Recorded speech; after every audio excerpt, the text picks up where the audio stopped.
दोस्तों, आपने पहले ज़माने के हिंदी फिल्मों में शादियाँ ज़रूर देखी होगी। दूल्हा घोड़े पर बैठकर मंडप में आता है, दुल्हन भी डोली में सवार मंडप में आती है। पगड़ी पहने दुल्हन के पिता और भाई बारातियों का स्वागत करते हैं। शादी में मौजूद लोग खूब नाचते हैं, गाते हैं वगैरह वगैरह। ठीक उसी तरह आपने साउथ इंडियन फिल्मों में भी बहुत सारी शादियाँ देखी होगी।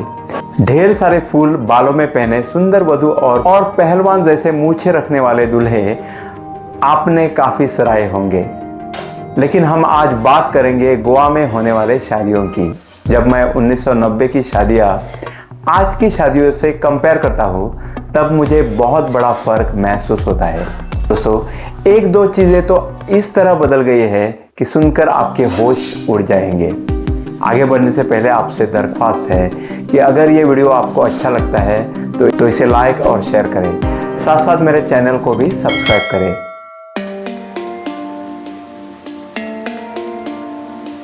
आइए अब बात करते हैं 1990 दशक की शादियों की। दोस्तों, उस पुरुष प्रधान जमाने में लव मैरिज को मान्यता नहीं थी। लड़कियों को अपना पति चुनने की आज़ादी इतनी नहीं थी जितनी आज है। लड़की के पिता और भाई की लड़की पर सख्त नज़र रहती थी। मेरी जान पहचान की एक सुंदर सीधी सादी लड़की ने एक बार एक होनहार लेकिन गरीब युवक से प्यार किया था। लड़की का भाई तो इस प्यार के सख्त खिलाफ था। उन दोनों का क्या अंजाम हुआ उसकी बात हम वीडियो के अंत में करेंगे। तो दोस्तों, 35-40 साल पहले ज़्यादातर शादियाँ अरेंज ही होती थी। हर गांव में कुछ नानियाँ और कुछ दादाजी होते थे जिनके पास गांव के विवाह योग्य लड़के और लड़कियों का एक लंबा लिस्ट होता था। साथ साथ उनका दूसरे गांव के नानियाँ और दादाजी के साथ भी संपर्क रहता था। ऐसे क्रॉस कॉन्टैक्ट से शादी योग्य लड़के और लड़की का चयन किया जाता था। बाद में लड़की दिखाने का प्रोग्राम भी रहता था। इसमें लड़के वाले लोग लड़की के यहाँ जाते थे। लड़की चाय का ट्रे लेकर उधर मौजूद लोगों को चाय देती थी। लड़के के ग्रुप के बुजुर्ग लड़की को कुछ सवाल पूछते थे। इसी ग्रुप की बुजुर्ग औरतें लड़की को कुछ टास्क देती थी, जैसे कि लड़की को सुई में धागा डालने को बोला जाता था या उसको गाना गाने को कहा जाता था। अंत में लड़की का एक छोटा सा इंटरव्यू भी लिया जाता था। अगर लड़की पसंद आई तो उसी या अगले दिन मिडलमैन के जरिए ये रिश्ता पक्का किया जाता था। ऐसे मिडलमैन को रायबरी बोलते थे। जैसे 90 का दशक गुजरता गया, सुई में धागा डालने वाली प्रथा या गाना गाने की जिद गायब हो गई और उसकी जगह लड़की को नौकरी होने की जिद होने लगी। अगर लड़का गवर्नमेंट सर्विस में है तो उसके लिए गवर्नमेंट जॉब करने वाली लड़की की ही फरमाइश होने लगी। रिश्ता पक्का होने के बाद मंगनी की रस्म अदा हो जाती थी। इसमें लड़का यानी होने वाला दूल्हा अपने भाई और कुछ बुजुर्गों के साथ लड़की के घर जाता था। वहाँ एक शक्कर की पुड़िया एक प्लेट में खोली जाती थी। एक दूसरे को अंगूठी पहन के और शक्कर बांटकर ये रस्म पूरी की जाती थी। इस प्रोग्राम को साकर पुड़ा भी कहते थे। इस समारोह में 30-40 लोग शरीक होते थे और ये प्रोग्राम बड़ा ही साधारण रहता था। इसी समय शादी की तारीख भी तय की जाती थी। उसके बाद शादी की तैयारियां जोरों शोरों से हुआ करती थी। लड़की यानी दुल्हन की तरफ से दूल्हे को पहनने के लिए सूट या तो खुद नाप लेकर सिलवाया जाता था या फिर दूल्हे को ही पर्याप्त रकम लड़की वाले लोग देते थे। ठीक उसी तरह लड़की को भी लड़के की तरफ से मेकअप सेट या कोई छोटा मोटा तोहफा भी देने का रिवाज था। शादी का समारोह 2 दिन चलता था। शादी के एक दिन पहले लड़के और लड़की को हल्दी का लेप लगाया जाता था। इस प्रोग्राम को हड़त बोलते हैं। इस प्रोग्राम में गांव के सारे लोग शरीक होते थे। सब औरतें मिलकर खाना पकाती थी। खाना रात को सबको परोसा जाता था। म्यूजिक बजाने वाला खास बैंड भी रहता था। वो अपने ढोल, ऑर्गन्स और अन्य इंस्ट्रूमेंट के साथ तैनात रहते थे। बड़े जोर शोर से उनका म्यूजिक बजता था। अगले दिन यानी शादी के दिन भी म्यूजिक बैंड वाले फिर हाजिर रहते थे। दूल्हे या दुल्हन को लेकर जाने वाली कार फैमिली के लोग ही फूलों से सजाते थे। गाड़ी में बैठकर दूल्हा शादी के स्थान पर पहुंचता था। दूल्हा आने के आधा घंटा पहले दुल्हन के लोग पहुंचते थे। हॉल में एक साधारण सा स्टेज मौजूद होता था जिस पर दूल्हा और दुल्हन खड़े रहते थे। दोनों साइड के पुरोहित अपने अपने आवाज का प्रदर्शन करते हुए मंगलाष्टक गाते थे। मौजूद लोग दूल्हा दुल्हन पर चावल के दाने उड़ाते थे और विवाह संपन्न होता था। इसके बाद होम हवन होता था, 7 फेरे होते थे, बाद में दुल्हन की विदाई होती थी, थोड़ा नाच गाना भी होता था। दुल्हन लक्ष्मी का रूप होने के कारण सूरज ढलने से पहले दुल्हन अपने पति के घर पहुंचती थी। उधर उसका बड़ा ही स्वागत होता था। उसके साथ आए हुए माता पिता, भाई बहन और अन्य रिश्तेदारों को खाना वाना देकर विदा किया जाता था। विदाई के समय दुल्हन और दुल्हन के भाई बहन सब हुड़क हुड़क कर रोते थे। दोस्तों, उस समय गहनों का खर्चा पकड़कर शादियां 70-80 हज़ार में संपन्न हो जाती थी। आज की तारीख में उतनी रकम इन्फ्लेशन पकड़कर 6 और 7 लाख के आसपास होगी। दोस्तों, ऐसी थी 90 दशक की शादियां। लेकिन जैसे जैसे समय बीतता गया, शादी समारोह बदलने लगे। टूरिज्म की वजह से या फिर माइनिंग की वजह से या फिर विदेश या जहाज पर काम करने वाले लोगों की वजह से लोगों के हाथ में पैसा आया। आइए दोस्तों, जानते हैं इस वक्त की शादियों के बारे में। लेकिन हाँ, यहाँ हम मिडिल क्लास लोगों के शादियों की ही चर्चा करेंगे और साथ साथ करेंगे इस ज़माने की शादियों का सटीक विश्लेषण भी। दोस्तों, आज के घड़ी में गोवा में अरेंज मैरिज का ट्रेंड करीब करीब खत्म हो चुका है। जहाँ देखो वहाँ लव मैरिज दिखाई देते हैं। जाति का तो महत्व अब भी है, लेकिन जिस तरह पहले ज़माने में जाति धर्म को महत्व दिया जाता था वो अब कम हो चुका है। अब तो माएँ सलाह देती है कि कोई अच्छा लड़का उनकी लड़की खुद पसंद करे, सिर्फ एक कंडीशन पर कि लड़के के पास पैसा होना चाहिए। दूल्हे के घर में 2 छोटे 2 व्हीलर और कम से कम एक 4 व्हीलर और डबल मंजिला घर होना ही चाहिए। लड़का गवर्नमेंट जॉब में है तो उससे अच्छी बात और कोई नहीं। गवर्नमेंट जॉब पर क्रश पहले भी था, आज भी है। आज के ज़माने में ज़्यादातर शादियाँ एक ही इंडस्ट्रियल स्टेट में काम करने वाले लड़का और लड़की या फिर पीडब्ल्यूडी में काम करने वाली लड़की और रोड ट्रांसपोर्ट डिपार्टमेंट में काम करने वाला लड़का या फिर एक स्कूल में पढ़ाने वाले टीचर या कॉलेज में पढ़ाने वाला प्रोफेसर या फिर डॉक्टर के बीच होता है। ये डॉक्टर फॉर्मूला पहले भी था और आज भी मौजूद है। यानी डॉक्टर लड़का डॉक्टर लड़की से ही शादी करना पसंद करता है, क्योंकि लड़के और लड़की एक दूसरे को ऑलरेडी देख चुके हैं। यहाँ थर्ड पार्टी का कोई काम ही नहीं होता।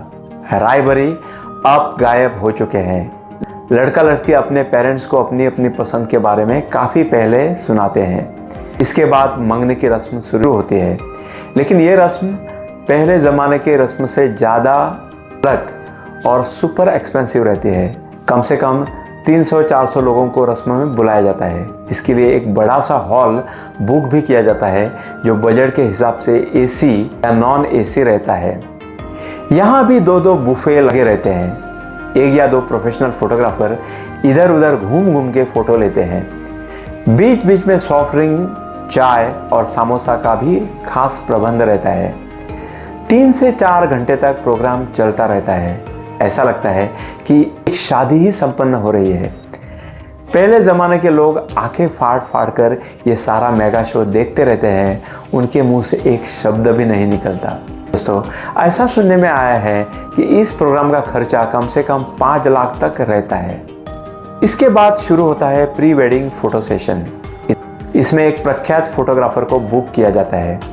इसके बाद लड़का लड़की फोटोग्राफर और उनकी टीम समुद्र किनारों पर या खेतों में या जंगलों में घूम घूम कर फोटो लेते हैं। इस समय आपको सफ़ेद छतरियाँ और बड़े बड़े लाइट्स दिखने को मिलते हैं।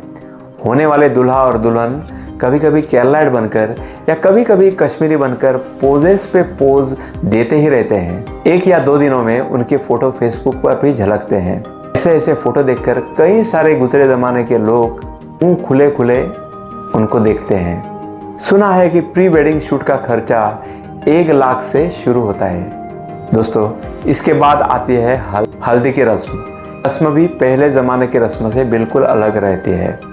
सब लोग हल्दी कलर के कपड़े पहन के आते हैं। ये कलर के कपड़े पहनना अनिवार्य है। वधू का मेकअप करने के लिए एक खास मेकअप गर्ल्स को भी बुलाया जाता है। मंद मंद म्यूजिक भी रहता है।